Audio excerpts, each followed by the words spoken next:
Hello and welcome to BFRB Overwhelm. I'm Dr. Corrick Woodfin, clinical psychologist. I specialise in the treatment of body-focused repetitive behaviours. These include hair pulling, skin picking and nail biting, amongst others. Throughout this module, I'll use the term BFRB to refer to this group of behaviours. Think of your own BFRB when I do. Overwhelm is a complex mix of thoughts, feelings, physiology and behaviour that derails our ability to function effectively. BFRBs have a strong relationship with overwhelm. These behaviours can increase as a result of overwhelm, or they can contribute to a sense of being overwhelmed. The self-help tips and strategies you'll find in this module have helped many of my clients who have BFRBs manage the feelings associated with being overwhelmed. In turn, they've been able to refocus and commit in achievable ways. This module can be helpful, but please note that the information and strategies are self-help tools in a self-help toolbox.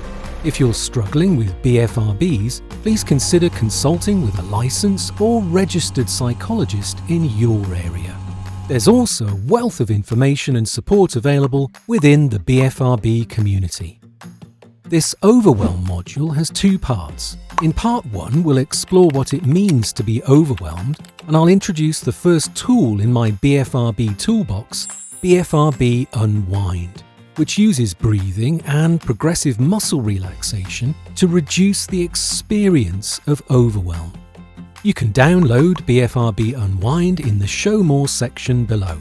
Downloading the tool enables you to have BFRB Unwind available and ready to go wherever you are and whenever you need it the most.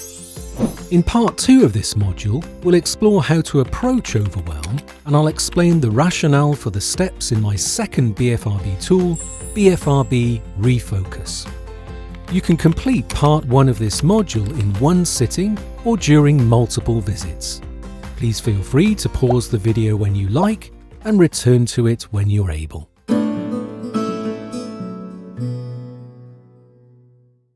Life can be stressful. That's normal. We all encounter painful experiences and challenges, but too much stress can limit our capacity to cope effectively and quickly depletes our resources.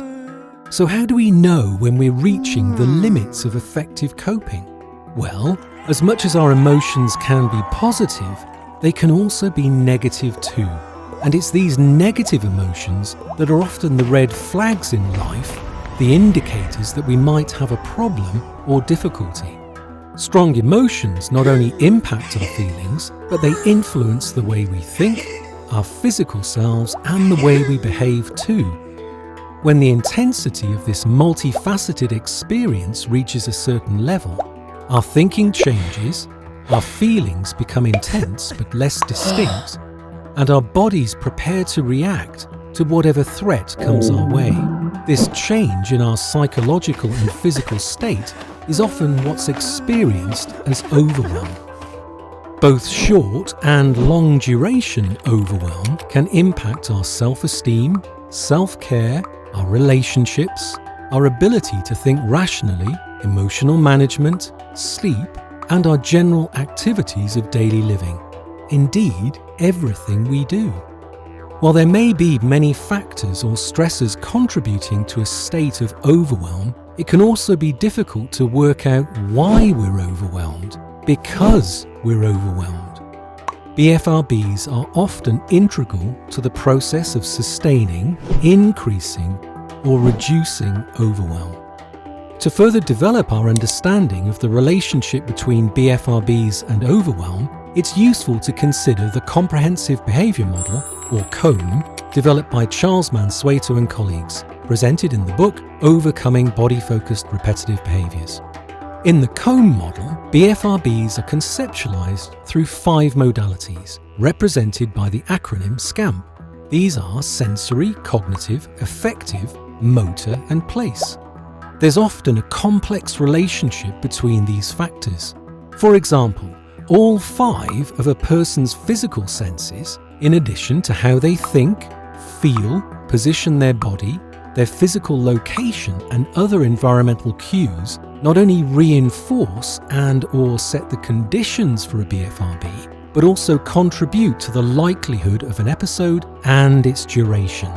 With overwhelm, the cognitive and the affective modalities, the C and the A in SCAMP, arguably play a central role, with strong feelings and thoughts precipitating or resulting from the BFRB. As such, the BFRBs are often a go-to coping strategy during times of duress. It's not surprising then that people use BFRBs as a means of coping with overwhelm, but also as a regulation strategy to attempt to reduce emotional arousal and move towards a more manageable baseline of emotional intensity. Dictionary.com in part defines the state of being overwhelmed as being overpowered or crushed as if by superior forces. Of course, this definition refers to an external force like an army, but I think the definition helps us to understand how we perceive and experience overwhelm. For many people, overwhelm seems to have a life of its own and is somehow separate or distinct from ourselves. It's something that happens to us, not something that exists within us. I believe this perception also has many commonalities with how my clients view their BFRBs, and I regularly work on this issue with them.